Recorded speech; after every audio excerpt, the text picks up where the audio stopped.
Welcome to our deep dive into the unexpected and sometimes darker origins of Easter words and phrases.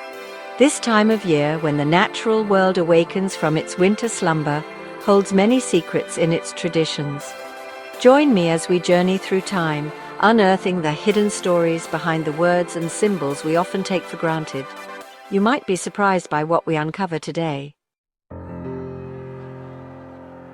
The very word Easter, so familiar, so ingrained in our spring celebrations, has an unexpected origin story.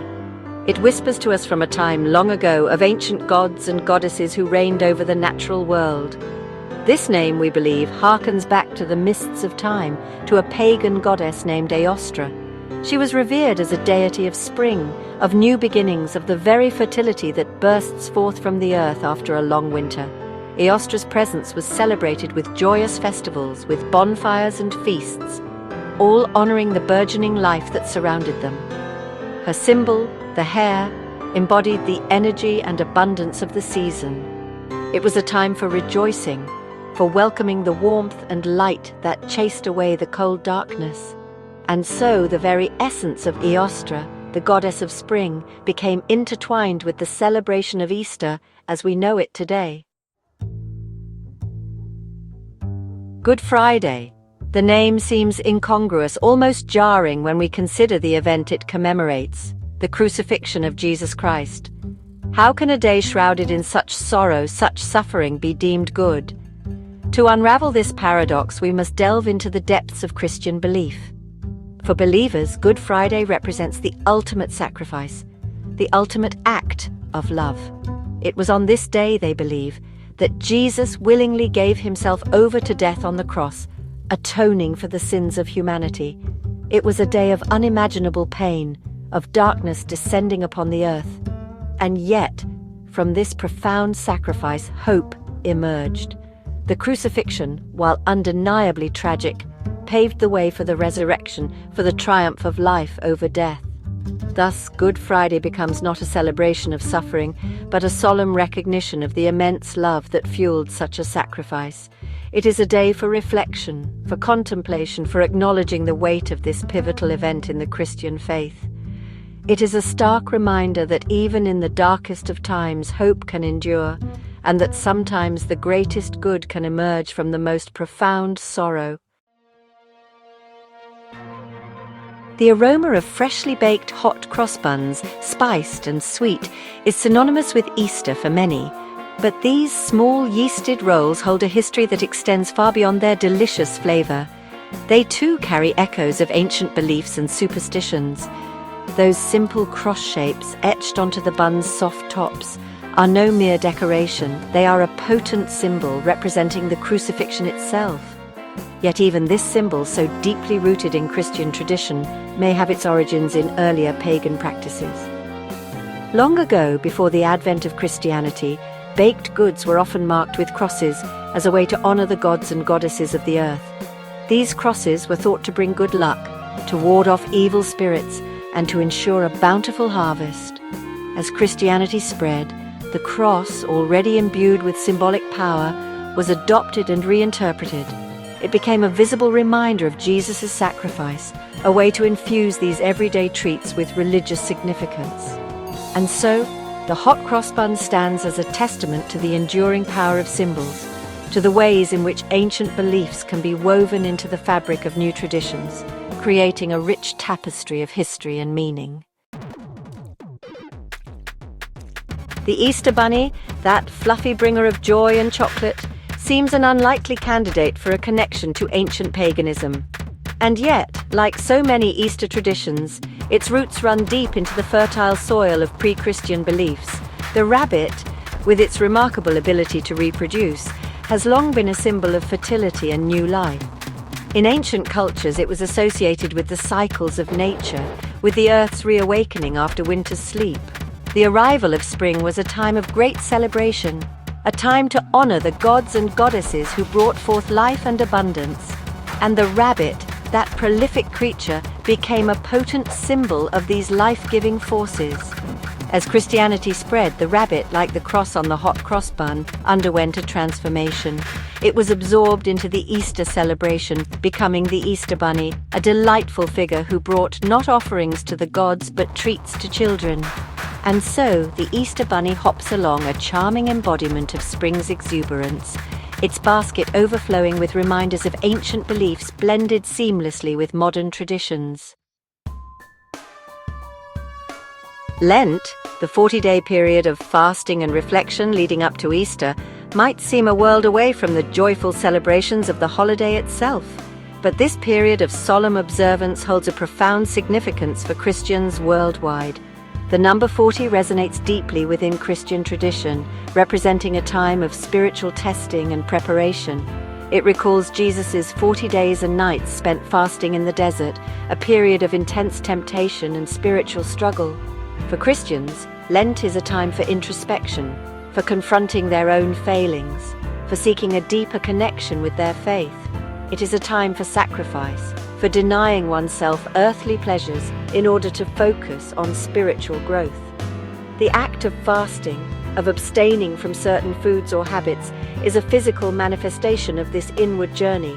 It is a way to discipline the body and focus the mind on matters of the spirit. While the strictness of Lenten observances may vary, the underlying message remains constant. It is a time for spiritual renewal, for stripping away distractions, for preparing oneself for the joy and hope of Easter. The word Paschal, while less familiar than Easter, holds a special significance within the Christian faith. It speaks to the ancient roots of the holiday, connecting it to the Jewish festival of Passover. Paschal derives from the Hebrew word Pesach, which means Passover. This connection is no coincidence, for the Last Supper, the final meal Jesus shared with his disciples, was a Passover Seder. Passover commemorates the Israelites' liberation from slavery in Egypt, their exodus from bondage to freedom. It is a celebration of hope, of deliverance, of God's intervention in human affairs. For Christians, Jesus' death and resurrection represent a new covenant, a new exodus. His sacrifice, they believe, freed humanity from the bondage of sin, offering a path to salvation and eternal life. Thus, the term Paschal serves as a powerful reminder of these interconnected narratives, of the Jewish roots of Christianity, and of the profound themes of liberation and redemption that both faiths share. Chapter 7. Maundy Thursday, a legacy of service. Maundy Thursday, the day before Good Friday, commemorates a pivotal event in Christian tradition, the Last Supper. But the name itself, Maundy, might seem perplexing at first. What does this unusual word have to do with Jesus' final meal with his disciples? Maundy derives from the Latin word mandatum, meaning commandment. This refers to the new commandment Jesus gave his followers during the Last Supper, to love one another as he had loved them. This commandment, to love selflessly and unconditionally, lies at the very heart of Christian teaching. It is a call to compassion, to empathy, to putting the needs of others before one's own. To further emphasize this message of service, Maundy Thursday is traditionally observed with acts of humility and charity. In some churches, foot-washing ceremonies are performed, reenacting Jesus' act of washing his disciples' feet. Monarchs and heads of state may also participate in Maundy money distributions, offering alms to the poor and elderly. These acts of generosity and service serve as tangible expressions of the mandatum, the commandment to love one another. Thus, Maundy Thursday stands as a powerful reminder that true faith is not merely about belief, but about action. It is about translating love into concrete acts of service, of reaching out to those in need, and of embodying the spirit of compassion that Jesus exemplified. Ash Wednesday, the day that marks the beginning of Lent, stands in stark contrast to the joyous celebrations of Easter Sunday. It is a day of somber reflection, of acknowledging our own mortality, of confronting the transient nature of life. The ashes, smudged onto foreheads in the shape of a cross, serve as a potent symbol of this message. They are a stark reminder of our own mortality, a physical manifestation of the phrase ashes to ashes, dust to dust. These ashes are traditionally made by burning the palm branches distributed on the previous year's Palm Sunday. This cyclical ritual underscores the interconnectedness of life and death, of beginnings and endings. The imposition of ashes is accompanied by the words, "Remember that you are dust, and to dust you shall return."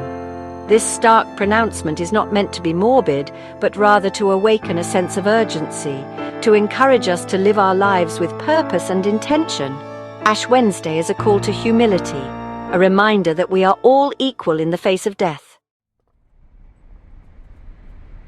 Palm Sunday, celebrated a week before Easter, commemorates Jesus' triumphant entry into Jerusalem. It is a day filled with symbolism, a day that foreshadows both the joy and the sorrow to come.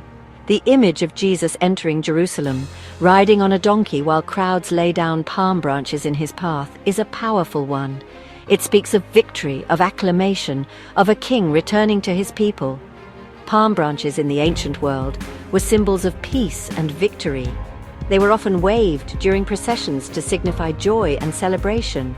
By laying down palm branches before Jesus, the crowds were acknowledging him as their Messiah, their Savior. However, this triumphant entry also carries with it an undercurrent of foreboding. Jesus, aware of his fate, knew that this journey into Jerusalem would culminate in his crucifixion.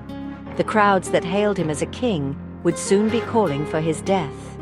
Thus, Palm Sunday serves as a poignant reminder that triumph and tragedy are often intertwined, that life's greatest joys can be followed by its deepest sorrows. It is a day of celebration, yes, but also a day of reflection, a time to contemplate the complexities of faith and the unpredictable nature of life's journey. The resurrection of Jesus Christ, the event that lies at the very heart of Easter, is a story that has captivated and inspired people for centuries. But the concept of resurrection itself, of life emerging from death, extends far beyond the realm of Christian belief. Throughout history, across cultures and mythologies, the idea of resurrection has held a powerful sway over the human imagination. Ancient Egyptians, for example, believed in the afterlife, in the possibility of a soul's journey and eventual rebirth. In Greek mythology, the god Dionysus, associated with wine, revelry, and rebirth, is said to have died and been resurrected. His story, like that of Jesus, speaks to the cyclical nature of life, to the possibility of renewal and transformation. Even in the natural world, we see echoes of this theme. Spring itself, with its bursting forth of life after winter's dormancy, serves as a powerful metaphor for resurrection. Seeds lie dormant in the earth, seemingly lifeless, only to sprout anew, bursting forth with vibrant life. Whether we interpret resurrection literally or symbolically, the concept continues to resonate deeply within the human psyche. It speaks to our deepest longings, our hopes for a life beyond death, for a world where love and hope ultimately triumph over loss and despair. Thanks for joining us on this journey through the unexpected origins of Easter words and phrases. We've unearthed ancient connections to pagan goddesses, discovered the symbolism woven into everyday treats, and explored the enduring power of resurrection narratives. As we've seen, the story of Easter is a tapestry woven from many threads, from ancient rituals and beliefs to solemn religious observances and joyous celebrations. Each word, each symbol carries with it layers of meaning, whispers of the past echoing through the ages. Don't forget to like, share, and subscribe for more intriguing content. Until next time, keep exploring the hidden depths of the world around us, for there are always new discoveries to be made, new connections to be forged, and new stories to be told.